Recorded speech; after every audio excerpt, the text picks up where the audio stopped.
क्रमवार संख्यांची बेरीज असा प्रश्न आपल्याला शिष्यवृत्तीच्या पेपरला विचारला जातो। मग जर 10 क्रमवार संख्या घेतल्या आपण तर त्या क्रमवार संख्यांची बेरीज करण्यासाठी आपला वेळ जातो, तो वेळ जाऊ नये याच्यासाठी ही युक्ती आपल्याला वापरायची आहे। ही युक्ती काय आहे बघा, आता 1 ते 10 या अंकाची बेरीज 55 आहे हे आपल्याला माहिती आहे, कारण हा सोपा भाग आहे।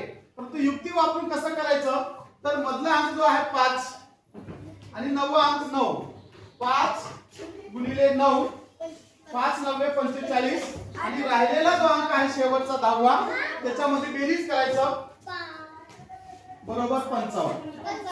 म्हणजे 1 ते 10 या अंकाची बेरीज 55 येते। अशा पद्धतीने आपण युक्ती वापरू शकतो कुठल्याही क्रमवार 10 संख्या।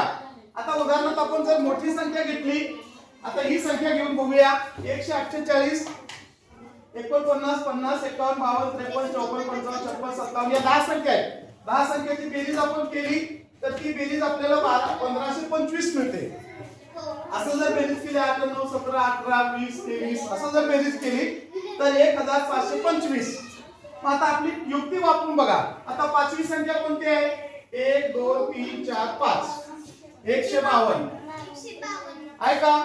याला किती ने गुणाकार करायचं, 9 9 गुणिले 18 8 हातच्याला 1 9 5 45 45 आणि 146 ला 6 हातच्याला 4 9 1 9 9 4 13 काय आलं उत्तर 1368। आता राहिलेली 10वी संख्या 157 त्याची बेरीज करायची। 8 7 15 ला 5 हातच्याला 1 6 6 12 ला 2 हातच्याला 1 3 2 5 1 ला 1 म्हणजे 1525। त्याचं उत्तर 1525। म्हणजे या पद्धतीने सुद्धा आपल्याला ती बेरीज कमी वेळेमध्ये करता येतं। क्लॅप्स गो।